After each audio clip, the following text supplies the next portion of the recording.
desde que el ser humano aparece en la Tierra y se reúnen por primera vez dos parejas en torno a una hoguera cuando ya existe el fuego o antes, empiezan a establecerse normas de conducta.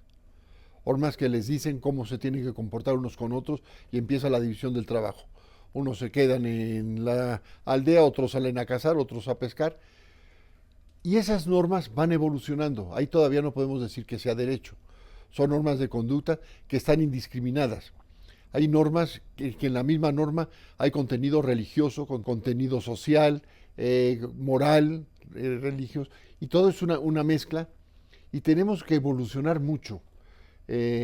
Aparecen otros códigos ya mucho más evolucionados, el de Hammurabi, fundamentalmente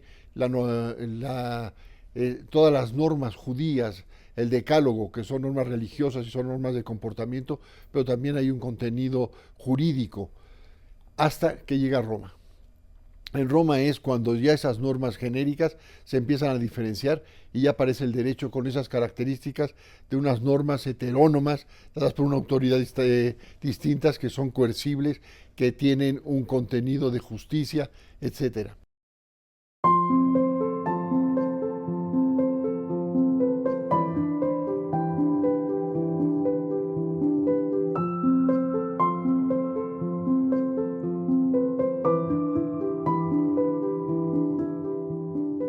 Podemos tener un gobierno presidencialista como Estados Unidos, México, o podemos tener un régimen parlamentario, que puede ser monárquico o puede ser republicano.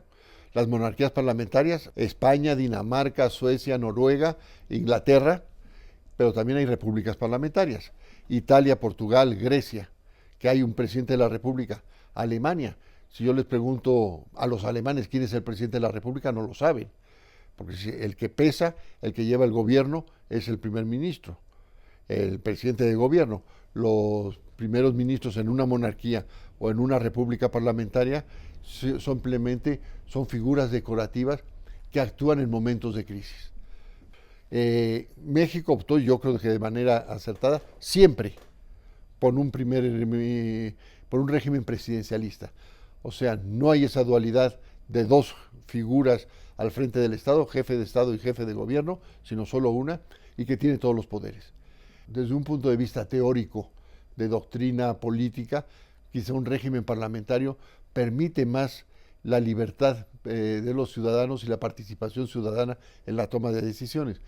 Pero para eso hay que tener una cultura política y una madurez política que le dé garantías al funcionamiento de un régimen parlamentario, que desgraciadamente nosotros no lo tenemos, ni muchos países europeos. Nosotros en Alemania, después de la Primera Guerra Mundial, la Constitución del Weimar, una magnífica constitución en su redacción, duró 2 años. En la Cuarta República Francesa, del año 44 al año 58, hasta la de Gaulle, no funcionó el régimen parlamentario, hubo que terminar con ella. La Segunda República Italiana, lo mismo. Entonces hay que tener una madurez y sobre todo una honestidad de las figuras políticas, de los actores políticos, que permitan ese juego y esa crítica permanente al funcionamiento del Ejecutivo.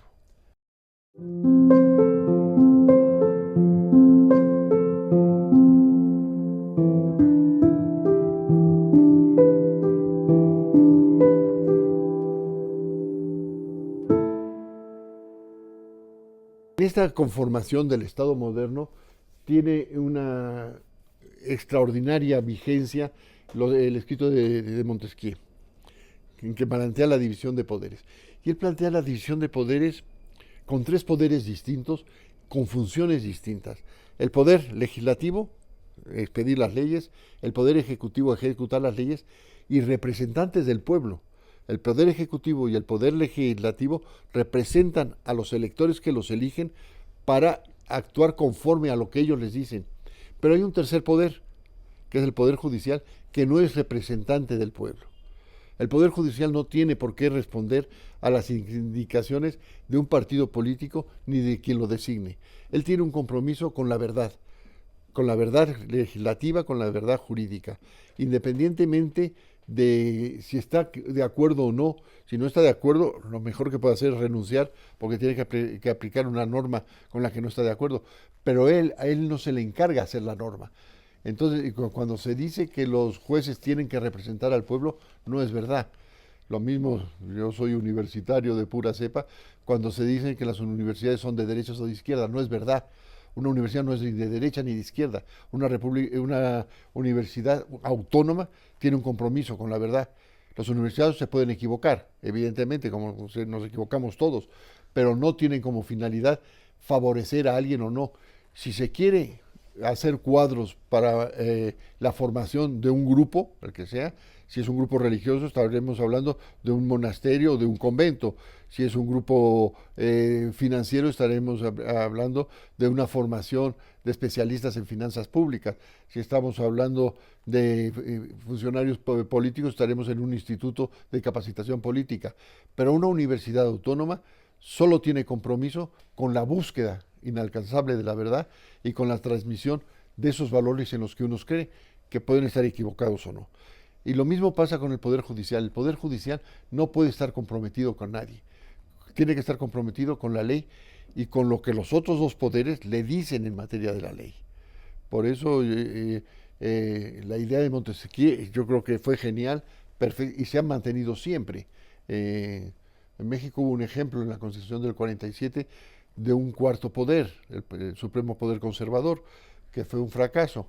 Habíamos tenido a lo largo de ese siglo, desde la independencia hasta el 47, peleas permanentes entre los tres poderes, el ejecutivo, legislativo y judicial. Golpes de Estado, intentonas de golpes de Estado, y entonces se pensó hacer un cuarto poder que resolviera los problemas entre los otros tres, que sirviera de moderador. Se llamó el Supremo Poder Conservador, de 5 personas que resolvían los problemas. Y lo único que pasó es que en el ring, en que había 4 luchadores, se incorporó otro más. Entonces fue una pelea permanente, pero entre 4 peleadores o luchadores. Yo creo que el equilibrio está perfectamente planteado y tiene una lógica apabullante. Y yo creo que es fundamental para el funcionamiento de un régimen democrático.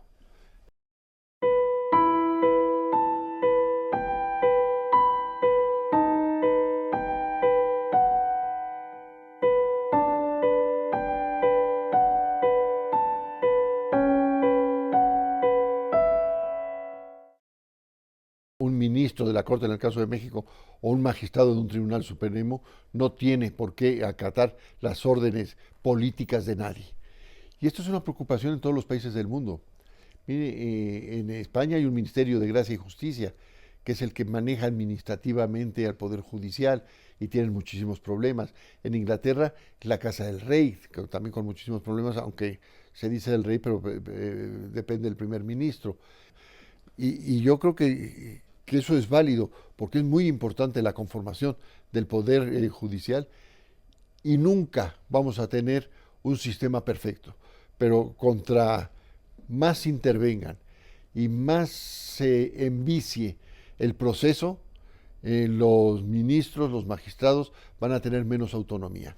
Si lo vamos a hacer por votación, los ministros, los magistrados, los jueces tienen un compromiso con quienes lo eligieron, evidentemente.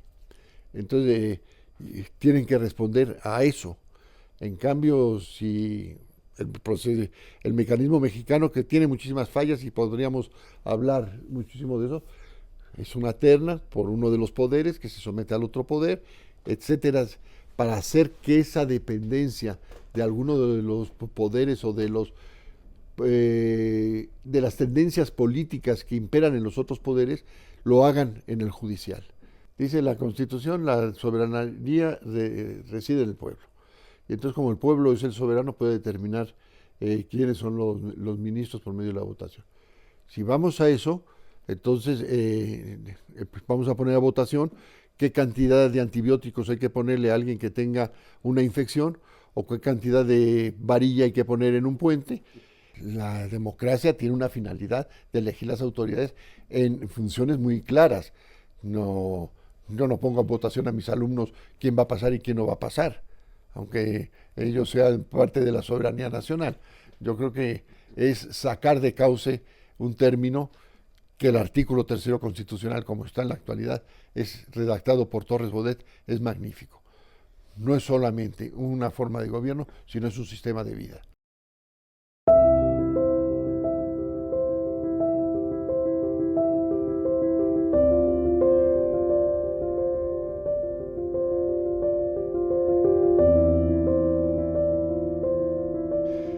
tenemos las dos impuestas, Bayona y Cádiz.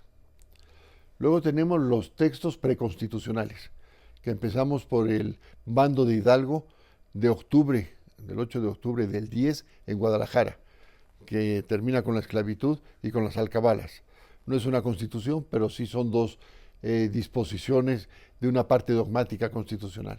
Luego tenemos, para mí, quizá no valorado lo suficiente, el insurgente más brillante de todos ellos, que fue López Rayón, que expide, el único abogado de entre los insurgentes, que expide los principios constitucionales, que le da origen a Morelos a expedir los sentimientos de la nación, ya más elaborados, con más filosofía, pero sin López Rayón, yo creo que a lo mejor Morelos no hubiera expedido los sentimientos de la nación.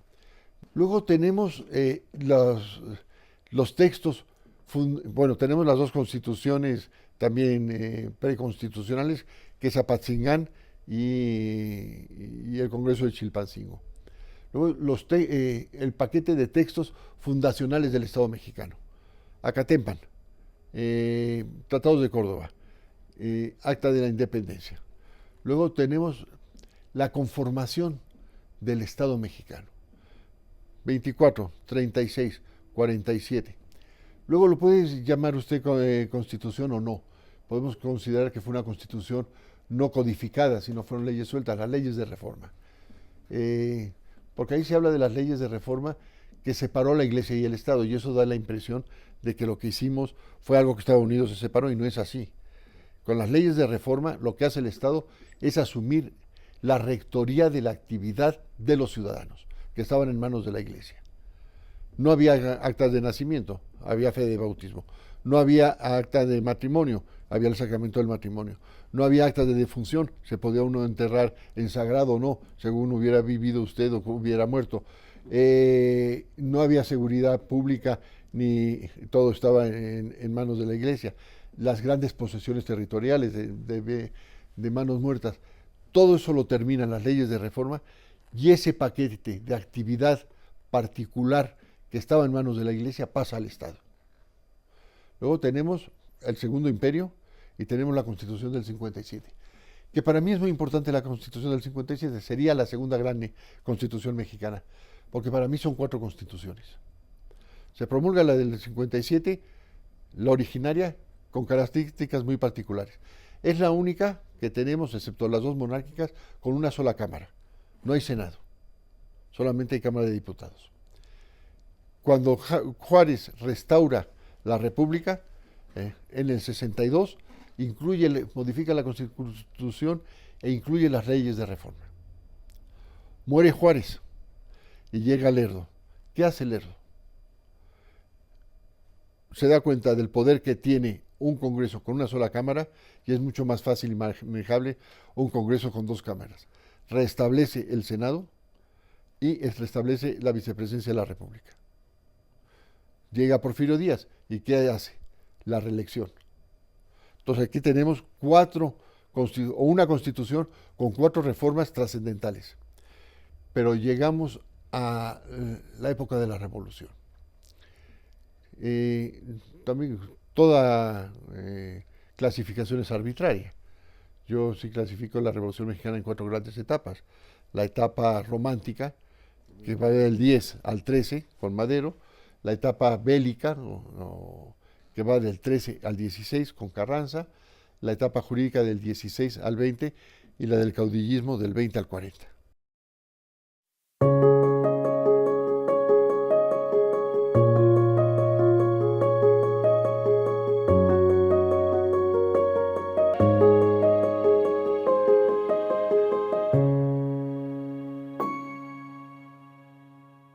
Yo creo que Carranza tiene muchísimos méritos. Primero, es el único no militar en un mundo de militares. Es el único que no es el general Carranza. Nunca se viste de verde, ni se pone las estrellitas ni la aguilita. Él es el primer jefe. Él es domenustiano. Y luego una fidelidad al derecho sin ser abogado impresionante, en un momento en que nadie creía en el derecho.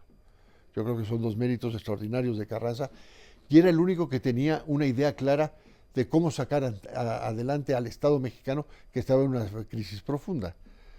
puede haber otros héroes revolucionarios que nos simpaticen muchísimo, Carranza, Villa o Zapata, pero yo no veo a Zapata con la idea de poder reconstruir al Estado mexicano, ni a Villa, ni al general Ángeles. El único que tenía esa idea era Carranza. Ahora, Carranza, en cuanto ya entra el poder constitucionalista a la Ciudad de México y funge él como jefe del Estado, jefe de la República, se plantea un problema. Él prometió en el Plan de Guadalupe restablecer la Constitución del 57. Después de 5 años de revolución, se da cuenta que eso no es suficiente. Los obreros, los campesinos, las clases necesitadas, los niños, necesitan una seguridad aparte de lo que daba la Constitución del 57, que era una Constitución liberal. Entonces, si convoca una nueva Constitución, está fallando a su palabra.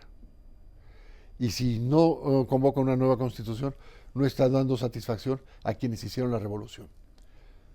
Carranza se rodeó de los mejores abogados que hubo en el siglo XX mexicano, empezando por Isidro Fabela, José Natividad Macías y Luis Cabrera, los dos últimos directores de la Facultad de Derecho de la UNAM, extraordinarios desde cualquier punto de vista, y siguen un camino inteligente. La Constitución del 57 tenía un mecanismo preciso para ser reformada. No había que convocar a un constituyente. Se presentaba la iniciativa, se iban las legislaturas de los estados y se hacía la reforma constitucional. Y él convoca un Congreso Constituyente para reformar la Constitución. Entonces, la Constitución del 17 no es en realidad una Constitución, sino es la del 57 reformada. El 5 de febrero se publica en el Diario Oficial las reformas y adiciones a la Constitución del 57. Ese es el título oficial. Pero ¿qué hace el 6 de febrero? Al día siguiente. Publica una fe de ratas a la Constitución que se titula Constitución de 1917. Cuando ya va a terminar él se inclina por el embajador de México en Washington, el ingeniero Bonillas, que le llamaban Flor de Té porque decían que tenía poco carácter. Y obviamente Obregón no lo va a permitir. Obregón se subleva, el plan de Ayutla, Carranza sale con el Tesoro Nacional y con los archivos nacionales rumbo a Veracruz, es parado a mitad del camino y es asesinado, y empieza la etapa de regímenes autoritarios hasta que el general Cárdenas le pone fin en 1942.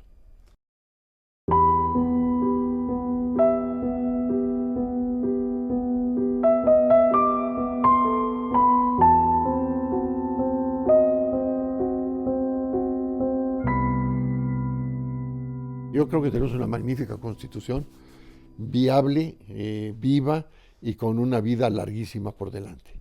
Con lo cual no quiero decir que se hayan hecho muchísimas reformas mal hechas, pero también se han hecho otras muy bien hechas. Darle el voto a la mujer, bajar la mayoría de edad, las garantías sociales, derecho del trabajo, muchísimas atribuciones que en el 17 no se pensaban que pudieran existir, energía atómica, cómputo, que se han tenido que ir incorporando. Ya hay análisis sobre las reformas, ya hay criterios doctrinales, ya hay criterios políticos, jurídicos sobre lo que han querido decir y ya están funcionando. Meterse a hacer una constitución bien redactada nos traería mucho más problemas que soluciones por tener una constitución bonita. No, yo no me inclinaría por eso. Yo creo que las decisiones fundamentales del Estado mexicano las tenemos. Todos, cuando refiero a todos, puede haber una minoría, queremos vivir en una república presidencialista, en una federación, con garantías individuales, con garantías sociales. Entonces no hay razón para una nueva constitución. Y una nueva constitución es mucho más que un texto escrito. La constitución es el eje de un sistema constitucional.